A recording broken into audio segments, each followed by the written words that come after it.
جی میرا دوسرا سوال یہ ہے کہ جیسے مطلب آپ لائیو آتے ہیں، آپ سے لوگ سوال کرتے ہیں، ویسے ہی پاکستان کے ایک انجینئر مرزا علی، نام سنا ہوگا شاید آپ نے، جی سر. وہ بھی لائیو آتے ہیں، تو میں ان سے لائیو میں نے ان سے بات کی، میں نے ان کو بتایا کہ بھائی آپ کا نام لیا، میں نے بتایا ان کو کہ آپ ان سے بات کیوں نہیں کرتے ہیں، اگر آپ ہر ایک سے مناظرہ کرتے ہیں تو آپ ان سے بات کیوں نہیں کرتے ہیں؟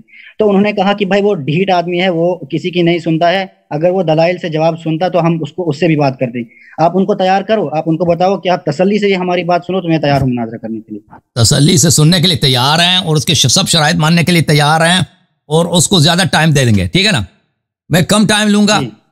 میرے ہر منٹ کے مقابلے میں وہ 1.5 منٹ لے لے بھائی، مجھے 10 منٹ میں، میری باری میں 10 منٹ میں لینا، اس کو 15 منٹ دے دو.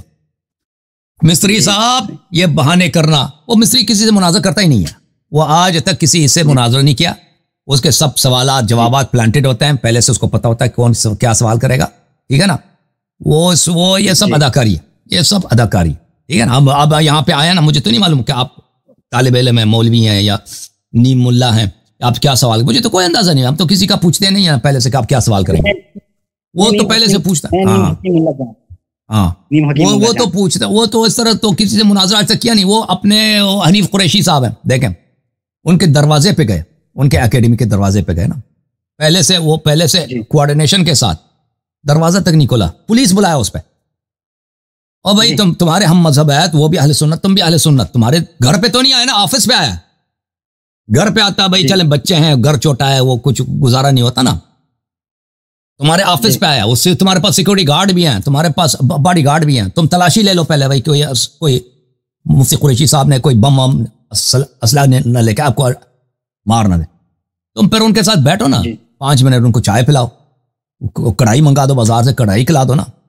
یہ تو اتنے بغیرت پوری دنیا نے دیکھی تھی اس بغیرت کو، اس نے الٹا پولیس کو بلایا مہمان پہ ایک عالم دین، اس پہ اس نے پولیس کو بلایا اور اللہ کے اس کو پہلے سے پتا تھا کہ یہ لوگ آ رہے ہیں، اتنے بغیرت آدمی تھا، یہ اتنا ذلیل ہے یہ جی مستری صاحب جو ہے نا. میں نے اس کو کہا تھا کہ بھائی میں آپ کے ساتھ مناظرہ کرنے کے لیے آیا ہوں، آپ سامنے سے مجادلہ کر رہے ہیں، میں مناظرہ کے لیے آیا ہوں، آپ اپنے آپ کو دکھانے کے لیے کر رہے ہیں، لیکن میں آپ سے ایک سوال پوچھوں گا. اس نے کہا کہ آپ کو صرف 2 کوشچن پوچھنے کی اجازت ہے. میں نے اس کو سوال پوچھا، میں نے ان کو کہا کہ آپ بتاؤ بھائی، قرآن جب اللہ کہتا ہے کہ میری مثال کوئی بھی نہیں دے سکتا ہے کہ میں سننے والا ہوں، دیکھنے والا ہوں، میرے کان کیسے ہوں گے دنیا میں کوئی شخص نہیں کہہ سکتا، اگر کوئی کہے گا تو وہ کافر ہے. میرے بارے میں سوچنا کہ اللہ کی ٹانگیں کیسی ہوں گی وغیرہ وغیرہ، تو پھر قرآن کے اندر کیوں لکھا ہے کہ اللہ سننے والا ہے، دیکھنے والا ہے، جاننے والا ہے، ایسا کیوں لکھا ہے؟ تو جانتے ہو صاحب نے کیا جواب دیا؟ ان صاحب نے جواب دیا کہ بہرحال فی الحال تو ثابت ہو رہا ہے کہ اللہ سننے والا ہے، وہ تو اللہ کو ہی پتا ہوگا، ہمارے پاس اس وقت اس کی کوئی دلیل موجود نہیں ہے. میں نے بتایا بھائی جواب تو دو کم سے کم، کیا دلیل موجود؟ جب دلیل موجود نہیں ہے تو آپ یہاں بیٹھے کیوں ہو؟ وہ پکا وہابی ہے، وہ پکا انجینئر، یہ بھائی اس کا قصور ہی نہیں، اس کے پاس کوئی، یعنی وہ اہل بیت علیہ السلام کا جب نور نہیں ہے نا، وہ بالکل وہ جو ہے عقیدے میں یہ لوگ پکے وہابیاں توحید کے معاملے میں، یہ اللہ تعالیٰ کو نستجیر باللہ آسمان میں ایک مخلوق سمجھتے ہیں، ایک چیز سمجھتے ہیں، اور اب ان کے توہمات ہیں، موہمات ہیں، خرافات ہیں، اور یہ سب مسلمانوں کے نزدیک. دیکھیں ابھی کوئی کتابوں کو نہیں کھولتا کہ کتابوں میں مجسمہ کے متعلق کیا لکھا ہے، مفتیوں نے کیا فرمایا ان کے متعلق، اکابر نے کیا کہا ان کے متعلق. یہ تو جو انجینئر صاحب ہیں، جو البانی صاحب ہیں، ابن تیمیہ صاحب ہیں، ان کے عقیدے پہ، توحید کے عقیدے میں، یہ تو سب مسلمانوں کے نزدیک، شیعہ کے نزدیک، اشاعرہ، ماتریدیہ، احناف، سب کے نزدیک یہ بدترین مشرک ہیں، کافر سے بدتر ہیں یہ لوگ، ٹھیک ہے نا. اور ان کے اکابر مسلمانوں کے خلاف یہ لکھتے ہیں. یہ صرف شیعوں کی بات نہیں ہے، یعنی یہ جس فرقے سے اپنی توحید لیتے ہیں نا مستری صاحب، ان کے اکابر وہ الٹا مسلمانوں سے کہتے ہیں کہ یہ مشرکین سے بدتر، کفار سے بدتر مشرک ہیں. یعنی اشاعرہ، ماتریدیہ، حنفی، مالکی، شافعی اور شیعہ جو ہیں توحید کے معاملے میں، یہ کیونکہ اللہ کو نہیں مانتے کہ اللہ آسمان میں، اس کے ہاتھ ہیں، ناخن ہیں، آنکھیں ہیں، یہ نہیں مانتے. یہ جو ہے کیا ہے، یہ مشرکین قریش سے بدتر ہیں، ہندوؤں سے بدتر ہیں. ان کے کتابیں بڑی پڑی ہیں اس مسئلے پر دونوں فریقوں کے ہاں.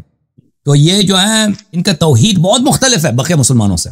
جی سر، آپ کو ان سے بات کرواؤں گا. تو کس سے؟ انجینئر سے میں اب بات کروں گا. میں بتاؤں گا بسم اللہ، منتظر ہیں، ہم ویلکم کرتے ہیں آپ کو، شکریہ ادا کریں گے اگر آپ بات کرا دیں، بالکل آپ کی مہربانی ہوگی. لیکن وہ بات نہیں کرے گا مجھ سے کیونکہ وہ ڈرتا ہے. نہیں، وہ جب لائیو آتا ہے تو اس پر اس کو اگر لاکھوں لوگ دیکھتے ہیں تو میں اس کو وہاں بتاؤں گا کہ آپ نے کہا تھا کہ اس کو تیار کرو. میری ان سے بھی بات ہوئی, وہ تیار ہیں. اب بتاؤ آپ کا کیا موقف ہے؟ وہ بس اس کے سب شرائط ہمیں منظور ہیں, اور اللہ آپ کا بھلا کرے. وہ مجھ سے زیادہ ٹائم لے لینا, میں اس کے ٹائم میں بیچ میں نہیں بولوں گا. وہ ماڈریٹر بھی اپنا لا دینا, ماڈریٹر بھی اپنا لا دے جی. وہ آئے گا نہیں, وہ ایسے ہی, یہ لوگ ایسے ہی اداکار ہیں. یہ جو حضرات ہیں بہت اداکار ہوتے ہیں. تھینک یو سر, اللہ کو جزائے خیر دے. میں آپ کا منتظر ہوں, آپ ان سے بات کر کے ہمیں خبر دیں. اوکے, علیکم السلام. السلام علیکم. جھوم جاؤ, پرواز کرو, کیوں فخر سے سر اٹھاؤ, کیونکہ اللہ تعالیٰ نے تمہیں انتخاب کیا. صراط حق پر صرف تم ہو, صراط ایمان پر صرف کیا, کیونکہ اللہ تعالیٰ نے تمہیں انتخاب کیا. صراط حق پر صرف تم ہو, صراط ایمان پر صرف